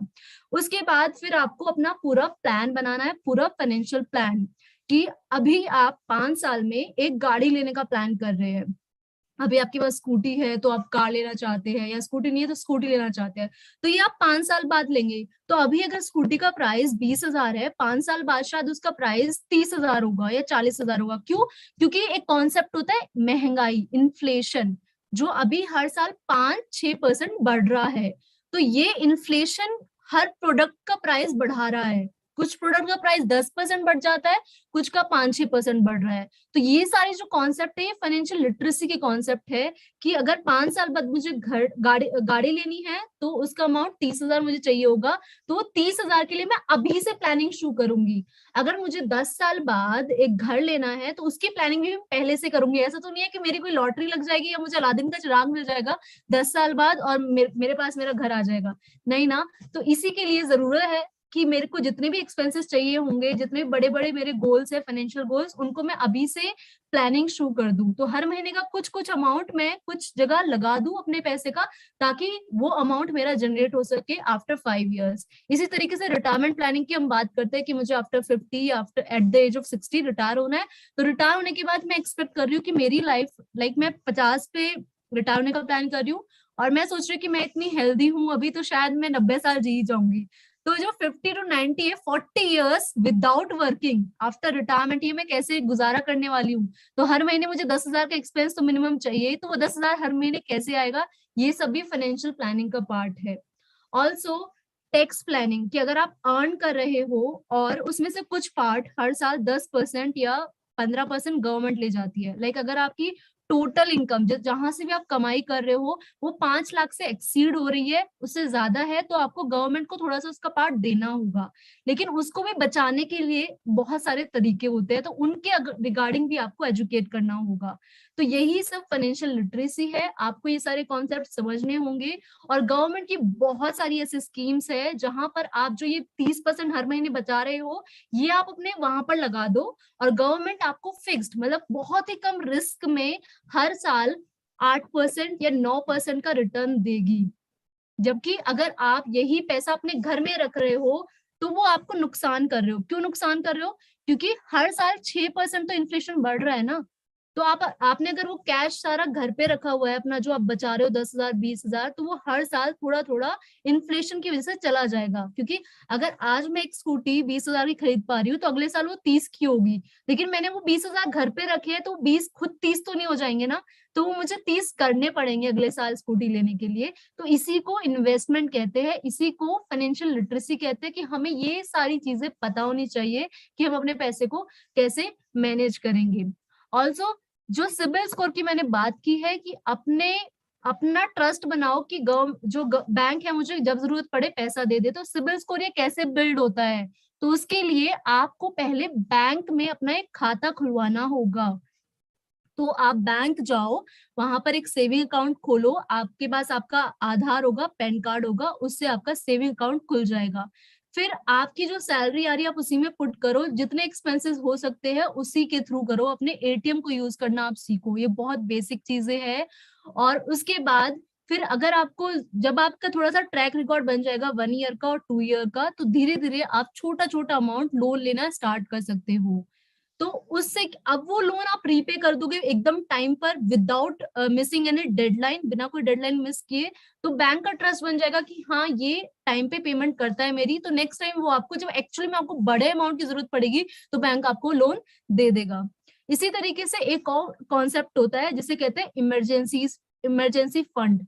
जैसे आप अभी 10,000 पर महीना कमा रही है, तो आपके पास अभी कुछ बफर होना चाहिए हमेशा अपने पास। सारा पैसा बैंक में रख रहे हो तो उसमें से कुछ पैसा ऐसा रखना है कि जो आप जब चाहे निकाल सको, जिसे हम कहते हैं इमरजेंसी फंड। जैसे कोविड जैसे सिचुएशन में हुआ था, काफी सारे लोगों के पास पैसा तो था, लेकिन उन्होंने कुछ, जैसे गवर्नमेंट की मैंने स्कीम्स बताई थी जहां वो 8% दे रहे हैं, तो उसमें क्या होता है कि वो 8% तो देंगे, लेकिन उसमें कुछ लिमिट होती है कि आप 5 साल से पहले वो पैसा नहीं निकाल सकते हो। तो आपको जितनी भी आपकी इनकम है 10,000 इंटू 6, मतलब 6 महीने का जो आपका इनकम है वो आपके पास रेडिली अवेलेबल होना चाहिए, कि ताकि आप जब भी चाहो वो पैसा विड्रॉ करके और अपने काम में ले सको। ऑल्सो एक और इम्पोर्टेंट कॉन्सेप्ट है जिसे हम इंश्योरेंस कहते हैं। तो 2 टाइप के इंश्योरेंस होते हैं। एक होता है हेल्थ इंश्योरेंस, जो सबके लिए कंपलसरी है, आप चाहे अभी अर्न कर रहे हो नहीं कर रहे हो, आप बड़े हो छोटे हो, which is compulsory for all. अगर फंड्स का इशू है तो गवर्नमेंट के भी कई सारे ऐसी योजना है, बीमा योजना, वहां से आप ये अपना इंश्योरेंस करा सकते हो। तो उसके लिए भी आपको बैंक विजिट करना पड़ेगा और बैंक से इसके बारे में बात करनी पड़ेगी। अदरवाइज एक और इंश्योरेंस होता है जिसे हम कहते हैं टर्म इंश्योरेंस, जो लाइफ इंश्योरेंस होता है। वो सबको नहीं लेना होता है। वो किसको लेना होता है? जो अर्निंग मेंबर है। अगर मैं अपने घर की अर्निंग मेंबर हूँ और बाकी लोग मेरे पे डिपेंडेंट है, तो मुझे लाइफ इंश्योरेंस लेना कंपलसरी है, सो दैट अगर कल मैं नहीं रही तो मेरी फैमिली को कुछ अमाउंट मिल जाए और उससे वो कुछ टाइम तक गुजारा कर सके। तो लाइफ इंश्योरेंस उसको लेना है जो अर्निंग मेंबर है घर का और जिसपे बाकी सब डिपेंडेंट है, और हेल्थ इंश्योरेंस सबको लेना है।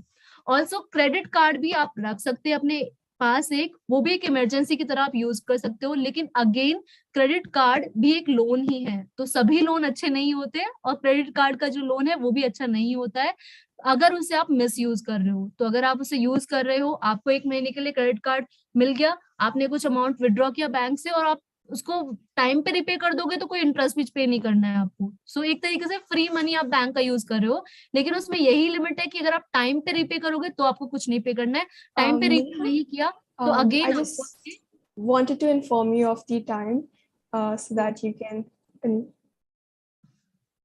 Okay. So I be so these are the concept जो आपको पता होना चाहिए कि इन्फ्लेशन क्या होता है, और आप अगर अपना पूरा फाइनेंशियल गोल बना के चलेंगी तो आप ज्यादा कॉन्फिडेंट हो जाओगी। क्योंकि कई बार ऐसा देखा जाता है, क्योंकि हम फाइनेंशियली अपने पेरेंट्स पे या अपने हस्बैंड पे डिपेंडेंट होते हैं, स्पेशली हस्बैंड से।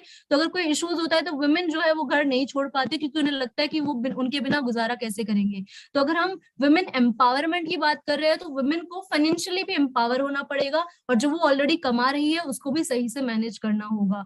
गवर्नमेंट की मैं 2-3 स्कीम्स बताना चाहूंगी। एक है सोवरेन गोल्ड बॉन्ड, जैसे आप गोल्ड खरीद रही हो ज्वेलरी के फॉर्म में, वो ना खरीद के आप सिर्फ बॉन्ड्स खरीद सकते हो।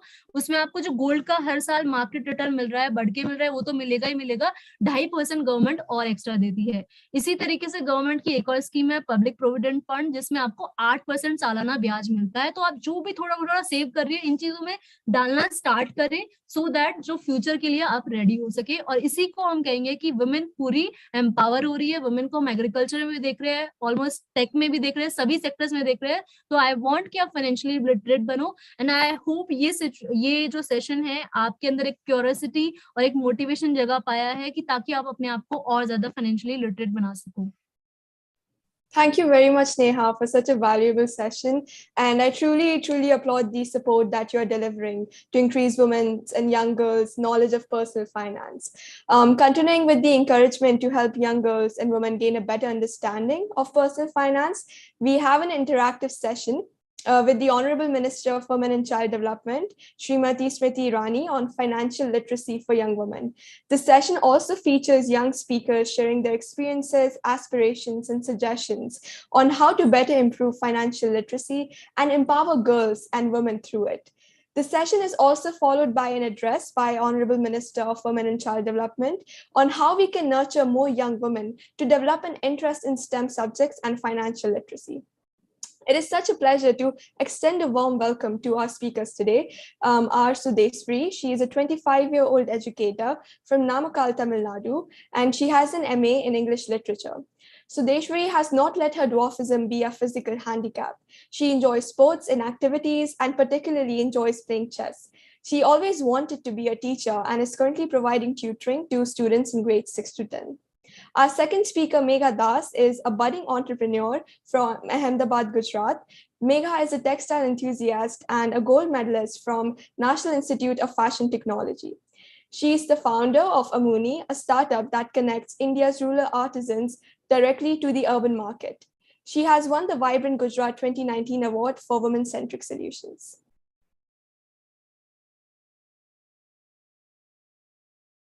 Good evening to all. Welcome to Honorable Minister and YuWaah for providing this wonderful opportunity. I am Saurishwari from Namakkal district, beautiful state of Pondicherry. I am completed MA English Literature. I am a dwarf by birth. My family support me a lot. They gave me a studies, but no degree gave me a job. It's a very sad thing for me.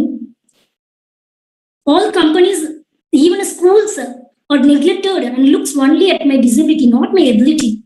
But I'm talented. They only look at my height, not my talent. Sorry to say this is the reality. I'm very worried about that. And then afterwards, I joined to the training program that was conducted by Youth for Job, where I came to know about the financial literacy. At first, I thought it is a new topic. But afterwards, I came to know, it was already known. When I was a kid, my mother was have a secret money in a cereal box. In a financial crisis, they gave unhealthy money. And I came to know, this is the financial literacy. Wonderful topic. But I only know about the saving. I didn't know deeply about the financial literacy. After that, I came to know more about that. Financial literacy is nothing but the ability to apply different financial skills. Includes such as financial management, banking, savings. They teach me how to earn, how to invest, how to save, how to borrow, and how to get loans from this and all. And then it's very useful for me. The trainings gave me a confidence and support. When I was in a deep mood, which was in a condolence mood, they console me by giving the positive motivations. And then I'm happy to say that I started the home tuition at my home itself, in hometown itself. At present, I have 20 students. I'm happy to say that I have earned 15,000 from my home itself. After I learning about the financial literacy, this is possible.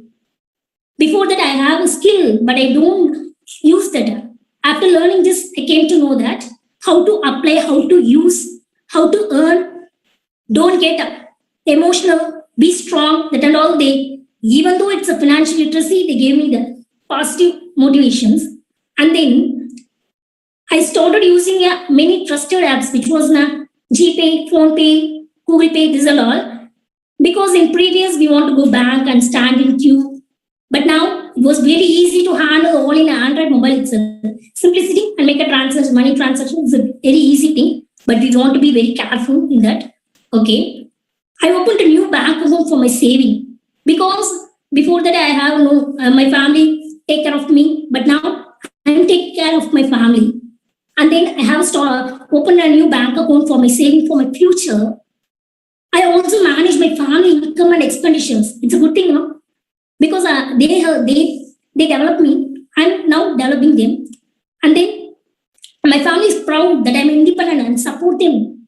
I'm very thanks for this giving this a new life to me.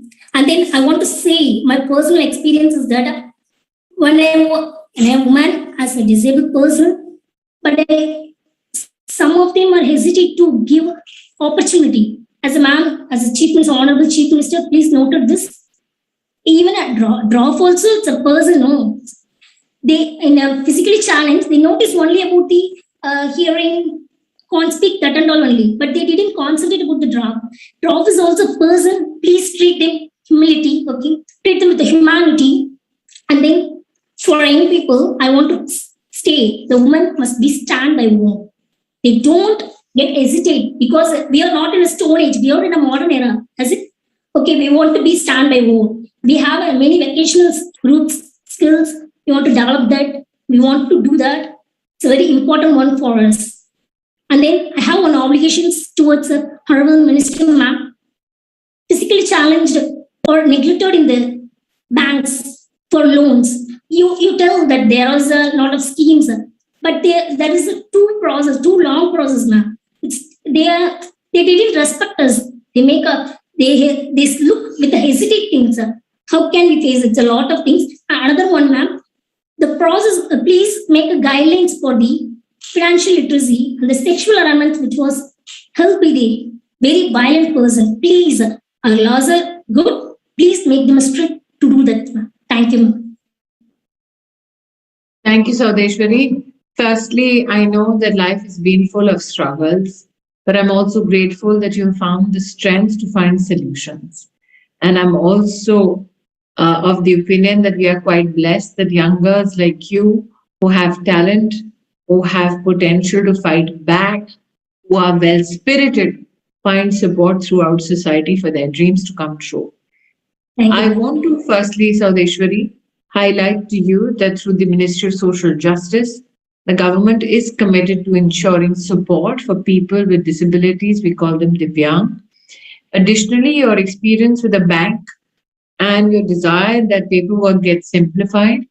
Now, the banking structure is such where there cannot be a political interference, but yes, there is enough societal impact today and narrative created to ensure that as far as customer service goes, there is a special intervention and support given to people with disabilities. We talk about cumbersome paperwork. Well, let me tell you, as a minister, even I have to do it because those are rules and regulations with which banks are duty bound to function. But what we can assure is that there should be no prejudice brought upon you as an individual by a banking institution, or for that matter, any institution. Insofar as financial literacy goes, I think yours is a very poignant story. You spoke about how you did not know how much this particular facet and tool is needed to empower you, but now that you do, you are independent enough not only to take care of yourself, but also your loved ones. I had the privilege of serving as the Minister of Education in this country. And it's then that we also ensured that our field positions, especially indulge in financial literacy. Today, the Ministry of Finance, in collaboration with stakeholders, ensures that financial literacy, especially for women, is assured. And I'm hopeful that if you go on to the Prime Minister's Namo app, you will find many such experiences. But I look forward, Saudeshwari, to an engagement with you, which will be productive both for you and a learning experience for me. But on Women's Day, a day which celebrates the potential of young women like you, let me congratulate you for your journey thus far. And looking at how spirited you are, Sarveshwari, I'm sure you have a bright future within you. God bless you. Thank you, ma'am. Good evening, ma'am. It's an absolute honor and delight to be here in front of you. I am Megha Das. I am the CEO and founder of Amoni. Amoni is a digital platform marketplace for our weavers and artisans from different parts of the country, where we empower them with technology. We give them the power of technology through which they can take care of their own sales, own trend forecast, and understand what is selling and what is not, and plan their inventory way ahead of what is going to come actually in the market, and interact amongst each other and deliver to customers just at one tap. So it's as easy as ordering food from Swiggy or Zomato. Ma'am, you wouldn't know, but when you had assigned block level cluster for Surendranagar, I had come from Delhi to and I was handed over Tangali as a district, I think 4 years back. And through that initiative, I personally started Amoni, and there were so many weavers who had left the craft, but through a lot of workshops, they have come back, they've started, weaving again. And the people who are on our platform, they earn an average income of almost 50,000 from their houses, and they have been selling products all over the world. Ma'am, me as an entrepreneur, we know that government is already loaded with so much work. So as entrepreneurs, we want to do our best for the society at our own capacity. So I would like to know if you have any advice for young entrepreneurs like us where we can help, because we know how important financial literacy is for us, and we want to impart the same to the rural areas that we go, because the women of the house, they know how to save, but investing and strategic saving is something that me as an individual, I want to help each and every society in our country. Let me first say, Megha, what a pleasure it is to see you again. Thank you. As a politician and as a field worker, it's always a joy to meet somebody after a few years for a project that you've ignited is something that has caught on widely amongst not only weavers, but monetarily benefited so many families, for which I'm grateful. I was seeking at that time as Minister Textile a partnership which is productive both for the designer, the entrepreneur, and the weaver at large, and help uplift the lives of those who are economically challenged. You sit before me today as a testimony that a joint effort between governments and citizens ultimately is a win-win for everybody. Insofar as I think, financial literacy and strategic savings go. You know what, Megha? Women are always taught how to save. They are never taught how to spend. And I think if we can also teach them how to strategically spend so that they can enhance their savings, that I think would be extremely helpful. For instance, I did this little experiment through an NGO I used to run before I became minister or a member of parliament, where I went from one city to another asking women who are professionals, who take back home a big salary, who are CEOs and CFOs, and I asked them, how many of you file your taxes on your own? None of them did. I asked them, how many of you take out money to buy yourself a home? None of them did. I asked them, how many of you decide on your own which stocks or mutual funds to invest in? None of them did. So it is not essential that you earn your money, or for that matter, only save that money. What is also essential is to learn how to invest that money. How many of us teach a young girl that from your salary, you need to first buy yourself a good home, which is yours and yours alone? True. We always bring up our daughters in the imagination, shadi hogi, fir ghar banega. True. Many investing firms will tell you, if young women who are working start saving from the age of 18, they will have a sizable investment by the time they're 30. Most women, and research will validate this, start saving in their late 20s or early 30s. Most of their savings are not for themselves. It is always for either a child or an elder in the family, parents that you want to spend on. Or for that matter, you're saving up for your child's college. Some people try and save up for a daughter's marriage. So when we're talking even about savings, how much of your money do you save for yourself? So if we are to look at financial literacy for women who are 30 plus, that will have a different contour as compared to teaching a young girl how to save from, let's say, the age of 18. And for us to intervene from the perspective of financial literacy at 18 or at 30, we need to begin when young girls are 12, 13, 14 years old. So there has to be various methodologies which needs to be designed so that from a very young age, girls are taught not only to save, but also how to strategically spend. Very true, ma'am, because the rural area is still, it's not that educated, but we as individuals, we are still highly educated. And even for me, I'm 27 right now, but I think I started investing when I was 25. And the first question my friend asked, like, what are your short-term and long-term financial goals? I never had financial goals. Like, those was the first time when... Let me give you a tip. How old are you now, Megha? 27. 27? Megha, when I worked to try and buy myself my first home, I was 24. Okay. And I had no social life, which means that if you want to make strategic investments, you need to be ready for strategic sacrifices as well. I did not take any fancy holidays. I did not go to parties. I did not buy lavish clothes or shoes or handbags. I was as diffident as South Asian people. At 24, I decided to buy myself a house. At 26, I decided to be debt-free. By 27, I had paid off my house loan.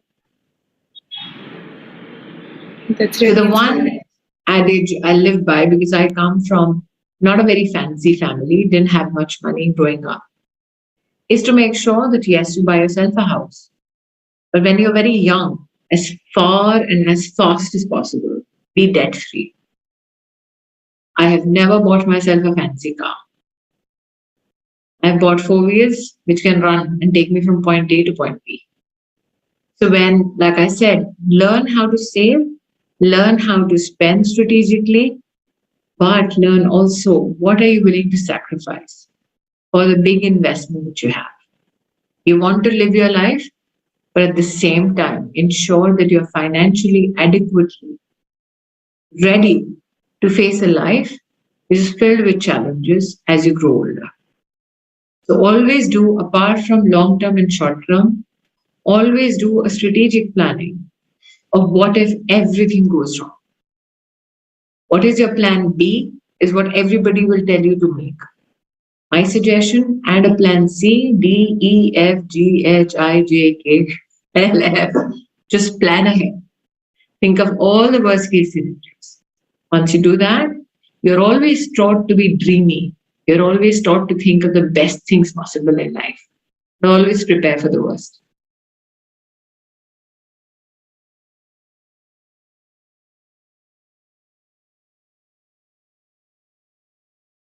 Through this session, it was evident that helping girls and women understand these important financial concepts will definitely reap a lifetime of dividends and will enable them to have power over their lives. We will now play a special message from the Hon'ble Minister of Women and Child Development. She could not be with us today due to her urgent travel commitments, but she has sent us this special message.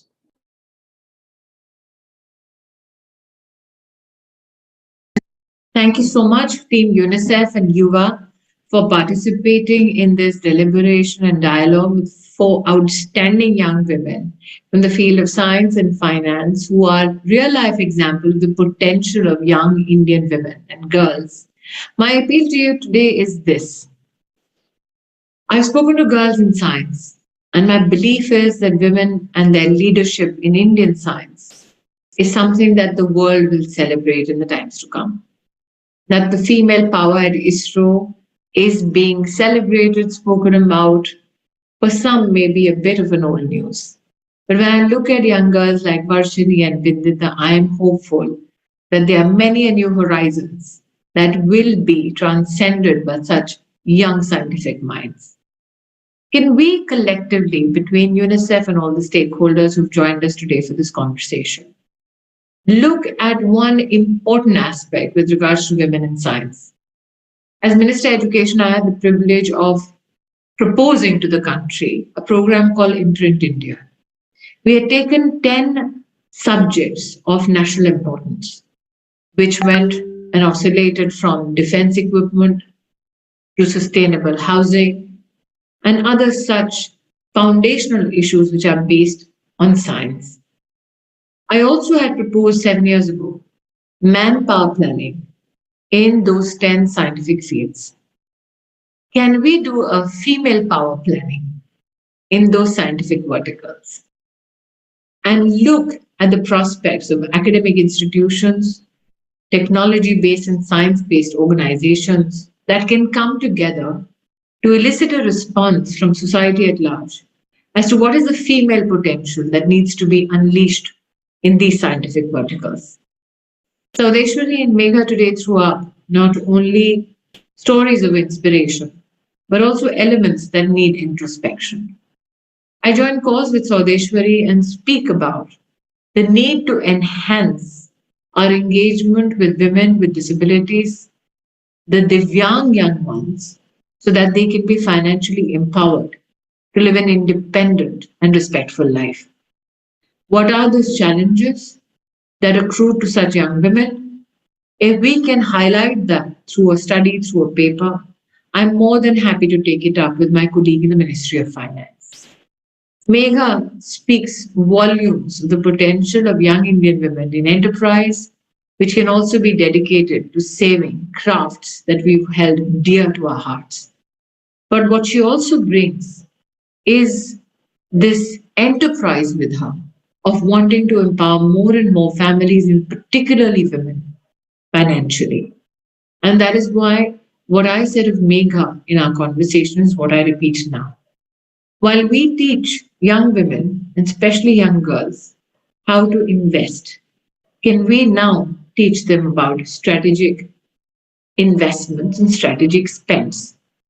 If we do that and have a segregated approach to what women need to do at what age to financially empower them, I think that will be of great service, not only to women who are young, but also women who are looked progressively upon from a perspective of geriatric care. So we prepare women, from young girls to the older lot, for a better, brighter future.